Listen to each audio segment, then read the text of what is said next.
Hey folks, let's learn something new about the oil and gas industry. All right, it's that time. We're gonna do emails, and these are January emails. First one, how does horizontal drilling affect the environment? So horizontal drilling actually is very environmental friendly. In the old days, 20 years ago or so, they would have to drill multiple well sites to take the same amount of oil out the ground and probably would have impacted about 100 acres with about 20 well sites. Now with one well, that originally start out at 5 acres site, and then when they go to production, they reduce it to 2 acres, you can get the same amount of oil and gas out of the ground. So horizontal drilling is much more environmentally friendly than the way that we used to do it. Number two, is it true that all companies plant trees on the ocean floor? So either you've been smoking crack or you've heard something that got it misconstrued. So there is something called a subsea tree. And a subsea tree is based upon the land tree that they use to control well flows and pressures. And in the old days, it looked like a Christmas tree. We'll put a picture up for you.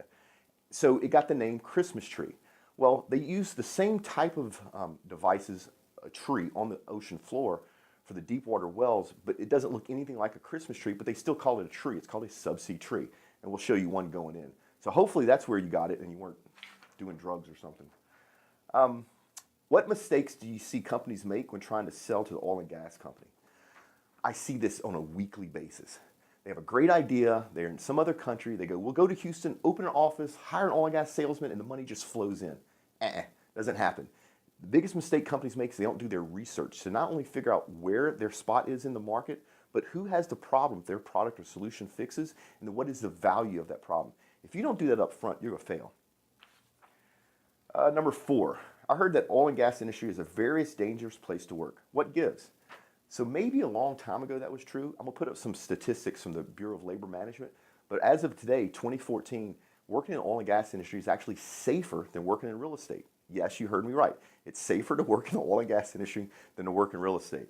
So this is a very safe industry to work in. Number five, my reps do a great job of delivering opportunities, but they struggle closing. Any thoughts?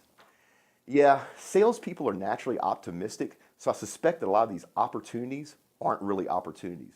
You need to get a lot of buy-in from the customer up front, and that includes price, right? A lot of sales guys don't want to talk price, they're worried about scaring off the customer. If you scare off the customer with your price, then you know what? It's not an opportunity, they're not going to become a customer. So if you'll address that, making sure you get a lot of buy-in from the clients up front and have the price discussions up front, you'll see your number of opportunities shrink, but I guarantee your closing ratio will go through the roof. Number six, what the hell is going on in Texas and Louisiana? Every welder and pipe fitter I know is either on their way there or there already. Yeah, it's hot. Here in Texas and Louisiana for 2014, we have $116 billion worth of CapEx projects already approved that are starting construction. So all those skilled trades, like you said, welders, pipe fitters, machinists, are headed this way, which is good. It's good for us. Number seven, how much gasoline and diesel can we actually get from a barrel of oil?